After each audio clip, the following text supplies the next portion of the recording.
हम लोग direct variation वाला पढ़ दिए थे। इनवर्स वेरिएशन क्या है? उल्टा जो है वैरी करता है, माने एक चीज बढ़ाएंगे, एक क्वांटिटी बढ़ाएंगे तो दूसरा क्वांटिटी घटेगा। इससे पहले हम लोग डायरेक्ट वेरिएशन में ये पढ़े थे कि एक क्वांटिटी अगर बढ़ाएंगे तो सामने वाला दूसरा क्वांटिटी भी बढ़ेगा।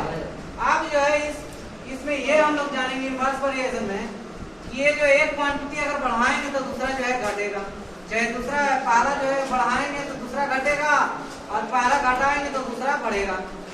अब इसमें क्या है कि two quantities A and B are solid said to be product A B remains constant.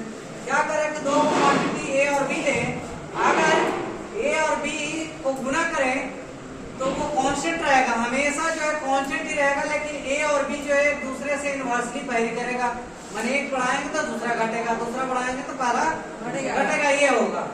Example में लिए कि for a certain distance at a uniform speed, मान लें कि एक खास डिस्टेंस है, कहीं जाना है, यहाँ से हमको डेहरी जाना है, तो यहाँ से डेहरी जाना है, अगर स्पीड ज्यादा रखेंगे तो कम समय लगेगा, या तो स्पीड कम कर दें तो ज्यादा समय लगेगा कि नहीं लगेगा।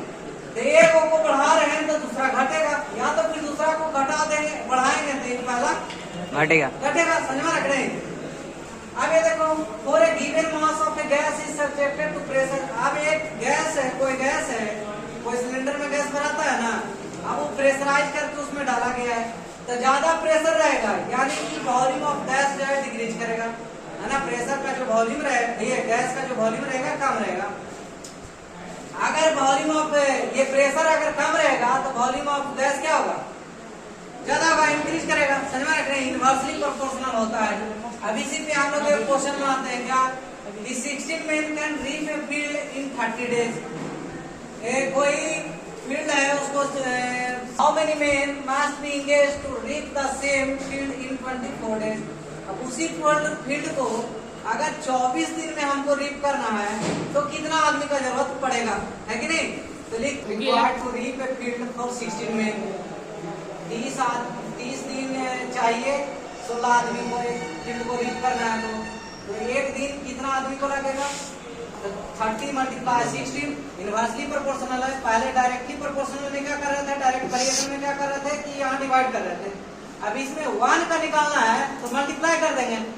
अगला में 24 days required to reap a field, तो इसमें जो आया है उससे अगले में डिवाइड करेंगे। पिछले वाले में डायरेक्ट वेरिएशन में हम लोग क्या कर रहे थे कि उसको जो है मल्टीप्लाई कर रहे हैं, और जो है 1 वाला में डिवाइड कर रहे थे, अगले वाले में मल्टीप्लाई कर रहे थे। लेकिन इसमें उल्टा है कि 1 वाला में मल्टीप्लाई करेंगे, अगला जो निकालना है जितना का रिक्वायरमेंट है उसमें क्या करेंगे? डिवाइड करेंगे।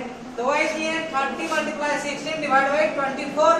अब ये 16 जो है 8 से 2 बार में गया, ये 3 बार में गया, अब ये 3 से 10 बार में गया, तो ये मल्टीप्लाई करेंगे तो 20 men चाहिए। तो इसीलिए हमको hence the required number of men equal to 20 men। इसीलिए अगर हमको इसी काम को हमको 24 दिन में कराना है तो हमको कितने आदमी का जरूरत पड़ेगा? 20 आदमी का जरूरत पड़ेगा। तो हम लोग देखे इस इनवर्स वेरिएशन में क्या देखे कि नंबर ऑफ डेज ज्यादा था तो नंबर ऑफ आदमी भी क्या था? कम था। नंबर ऑफ डेज घटा दे तो नंबर ऑफ आदमी क्या हो गया? बढ़ गया। तो इनवर्सली वैरी कर रहा है कि नहीं कर रहा? एक चीज बढ़ा रहे हैं तो दूसरा घट रहा है, दूसरा बढ़ा रहे तो पहला घट रहा है, यही है इसमें।